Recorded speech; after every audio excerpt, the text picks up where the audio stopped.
नमस्कार दोस्तों, स्वागत है आपका द फैक्ट टाइम में। जैसा कि आप देख रहे हैं, हम लगातार डेरे से सीधी कवरेज आपको दिखा रहे हैं। लगातार लड़कियां हमारे साथ जुड़ रही हैं। आइए इनसे जानते हैं डेरा सच्चा सौदा के बारे में। नमस्कार मैम, आपका नेम? मेरा नाम रमा है। मैम, आप कितने टाइम से डेरा सच्चा सौदा के साथ जुड़े हुए हैं?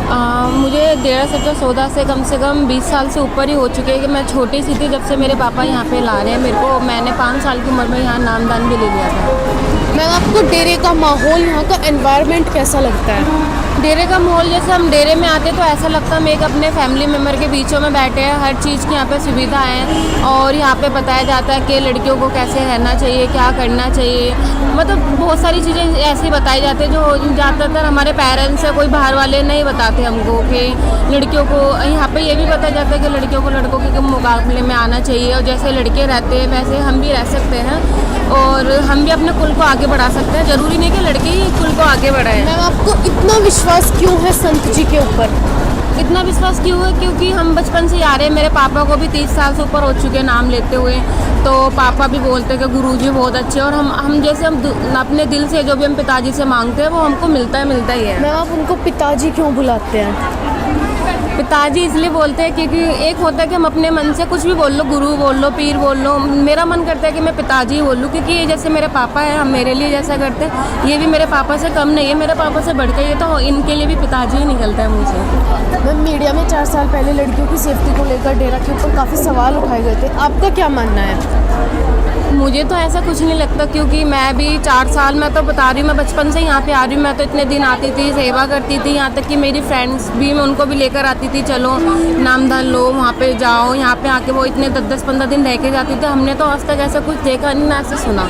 और मीडिया के ऊपर तो विश्वास करना ही बेकार है। वो तो कुछ होता कुछ और है, बताते कुछ और है। मीडिया ने कभी ये नहीं बताया कि यहाँ की लड़कियों का कैसा रहन सहन है और पिताजी कितना सपोर्ट करते हैं लड़कियों को। और कहाँ से, जैसे हम जो होते हैं किन्नर्स होते हैं, सरकार ने कभी किन्नर को कभी सपोर्ट नहीं करा। हमारे पिताजी ने किन्नर्स को इतना सपोर्ट करा, उनकी आईडी बनवाई, सब चीज़ करवाया। तो हम ये नहीं कह सकते कि हमारे पिताजी गलत हो सकते हैं, कभी हो ही नहीं सकता ये बिल्कुल भी।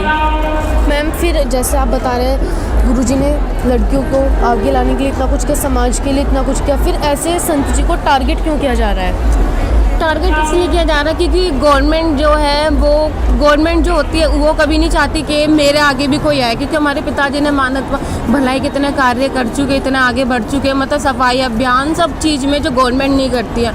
एक गवर्नमेंट होती है जो क्या बोलते हैं, जो रोड पर झाड़ू लगाते हैं, वो भी गवर्नमेंट जॉब होती है, वो भी झाड़ू लगाएगी, सिर्फ काम चलाओ, झाड़ू लगा के चली जाती है। और जो हमारे पिताजी ने सफाई अभियान शुरू कराया, उसमें हम सफाई अभियान जाते, हम रोड को झाड़ू से बहुत दूर की बात है, हम उसको पोछा तक लगा कर आते हैं, जो आज तक सरकार ने नहीं करा। मैम, आजकल लोग अपने पर्सनल काम के लिए लोगों के लिए टाइम नहीं निकाल पाते इतना कुछ करने। आप लोग किससे इतना मोटिवेशन आपको मिलता है कि आप लोग एक इशारे पे गलियां, रोड साफ करने चले जाते हैं? किससे इतना मोटिवेट होते हो आप लोग? मोटिवेशन इसलिए होता है क्योंकि हमारे जो पिताजी है वो हमेशा अच्छी बातें बताते हैं। क्या मिलता है आपको ये सब कार्य करके? ये सब कार्य करके हमको वैसे एक तसल्ली मिलता है कि हमारे पिताजी हैं कि हमारे देश को साफ सुथरा रखना चाहते हैं। देश वही हमारा घर ही है, घर से कोई देश कम नहीं है। और जो हमारी गवर्नमेंट है वो देश की कभी सफाई नहीं करती।